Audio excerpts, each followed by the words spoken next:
Hello everyone, very good evening हो। स्वागत है आप सभी का नर्सिंग अड्डा 24/7 में। मैं विवेक कुमार शर्मा आप सभी का स्वागत करता हूं आपके अपने यूट्यूब चैनल पर। और जैसा कि आप सभी को पता है दोस्तों, आरआरबी नर्सिंग सुपरिटेंडेंट का एग्जाम डेट आ गया है। एग्जाम होगा 10, 11, 12 मार्च। 3 दिन लगातार एग्जाम है। 3 शायद पारियां हो सकती हैं, 1-2 शिफ्ट में हो, लेकिन एग्जाम जो है वो 3 दिन होगा। 10, 11, 12 मतलब आपका सिर्फ एक ही दिन होगा। लेकिन अब सवाल ये उठता है कि इन 60 दिनों में हमको किस तरीके से पढ़ना चाहिए। क्या एक बेस्ट टाइम टेबल होगा, किस तरीके से सबसे जो है बेहतरीन तरीके से पढ़ सकते हैं, उसकी बात मैं आपको बताने वाला हूं। देखिए दोस्तों, क्योंकि एग्जाम बहुत शानदार होगा, सीटें कम है, लेकिन इसका मतलब ये भी नहीं है कि हार मान लिया चलो कि साहब मैं पहले हार मान लेता हूं, है ना। हार मानने वाला व्यक्ति तो कभी कुछ कर ही नहीं सकता। सबसे पहले ध्यान दीजिएगा, एक परफेक्ट टाइम टेबल की बात करूं, मैं दोनों की बात करूंगा। एक जिनके पास जो कोई जॉब में है, या तो एक मैं बात करूं जिनके पास कोई जॉब नहीं है, नॉन जॉब, जो केवल और केवल स्टूडेंट लाइफ में है, उनकी बात करूंगा पहले, और फिर मैं बात करूंगा जॉब वालों के लिए। दोनों बातें बताता हूं। परफेक्ट टाइम टेबल क्या होता है और ये आपको फॉलो करना ही चाहिए। परफेक्ट टाइम टेबल को इसका मतलब ये नहीं है कि आप किसी भी तरीके से कैसे भी कर लेंगे, नहीं। ध्यान दीजिएगा, डेली जो नॉन जॉब है उनको ये ध्यान दीजिएगा, अभी 8 आवर्स तो आपको निकालने होंगे स्टडी के लिए। 8 घंटे आपको पढ़ाई के लिए निकालने होंगे।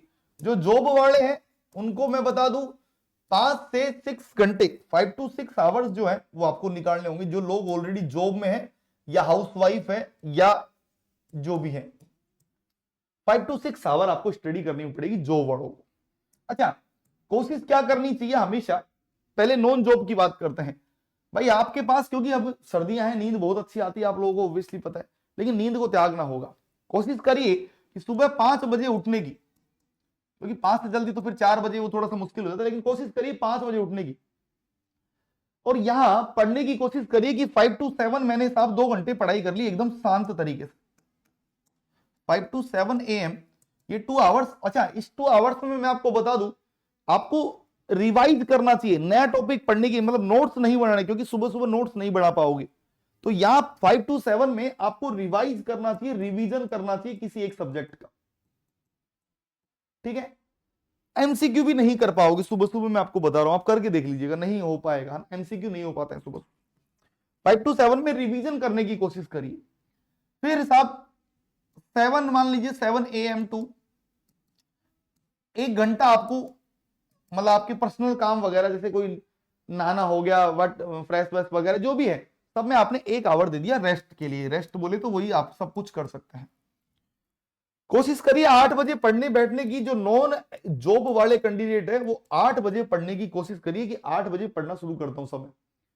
ज्यादा नहीं पढ़ पाओगे, लेकिन 2 घंटे यहां पर पढ़ना चाहिए, 8 से 10, 8 to 10 AM यहां आपको जो है। अच्छा, इस 2 घंटे में आप न्यू टॉपिक बोले तो कि आप कोशिश करिए कि न्यू टॉपिक, मतलब जिनके नोट्स आपको बनाने हैं या आपको कोई पेड क्लास वगैरह लेनी है, तो उसमें आप ये इंक्लूड कर सके, ठीक है। नेक्स्ट 10 to 12, 10 AM to 12 जो PM है, इसमें आप आपके बाकी काम, जैसे जो भी कॉल वगैरह है, क्योंकि आजकल के लोगों के कॉल बहुत होते हैं, तो जो भी कॉल वगैरह है उनसे निपट लीजिए। खाना वाना जो नाश्ता वगैरह जो भी है वो सब फ्री हो जाइए। तो यहां पर मैं इसको फिर एक रेस्ट का नाम दूंगा कि रेस्ट कर लीजिए। अब आप देखिएगा, यहां से आप बैठिए 12 बजे से 12 PM टू, और कोशिश करिए 3 PM तक आप किसी सब्जेक्ट के MCQ प्लस रिवीजन आप करें दोस्तों। देखो, सोने में कुछ नहीं रखा, जो बोलते हैं ना सर सोना भी तो बहुत जरूरी है, कुछ नहीं रखा सोने वोने में ना। तो जो सोवत है वो खोवत है, जो जागत है वो पावत है। एक अगर 2 महीने नहीं सोओगे तो कोई दिक्कत नहीं है ना, सब दिन में बहुत अच्छी नींद आती है। मत सोना 2 महीने, कोई दिक्कत। हम लोग कभी दिन में, मैं आज तक ही नहीं सोया, पता ही नहीं मैंने कब लास्ट कब सोया था दिन में ना।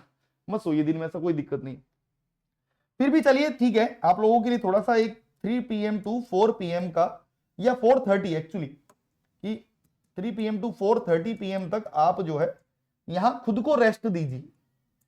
ये लो सर मैंने रेस्ट दे लिया खुद को, चाय नाश्ता कर लिया वगैरह वगैरह, जो भी करना है वो कर लिया, ठीक है। अच्छा, मैं इसको मिटा देता हूं थोड़ी देर के लिए, यही मैं इनका लिखूंगा आगे। अब आगे बढ़ते हैं साहब, नेक्स्ट यहां शुरू हो जाइए 4:30 पर।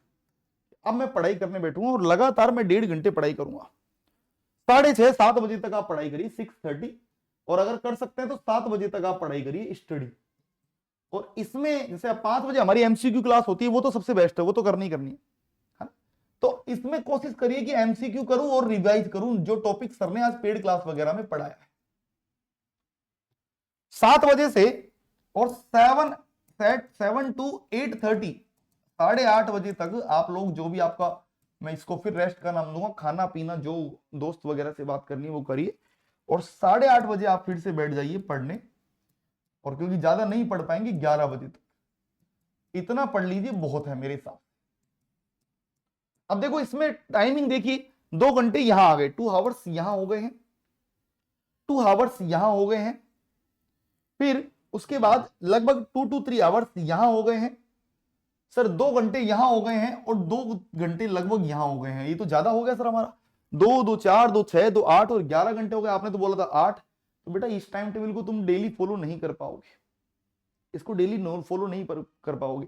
ये तो तब कर पाओगे जब बहुत एकदम ऑप्टिमम जो स्टूडेंट जिसके अंदर मोटिवेशनल एकदम फुल भरा हुआ है वो कर सकते हैं।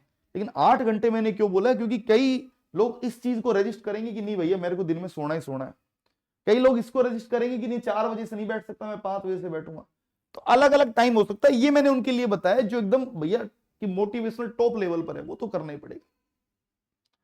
और रहे अपने जॉब वाले कैंडिडेट, तो भैया आपको ये टाइम जो है वो आपकी ड्यूटी के हिसाब से निकालना पड़ेगा, क्योंकि आपकी ड्यूटी कभी नाइट में है तो कोशिश करिए कि डे में निकालू, और अगर डे ड्यूटी कर रहे हैं आप, दिन में ड्यूटी कर रहे हैं, मॉर्निंग शिफ्ट करके आए 8 से 2 करके आए, तो 2 बजे बाद कोशिश करिए, क्योंकि आते ही पढ़ने तो नहीं बैठ सकते, खाना भी खाओगे रेस्ट भी करोगे, वहां 4-5 बजेंगे, फिर 5 बजे से पढ़ने बैठ जाओ, कम से कम 5 से 10 पढ़ लो लगातार।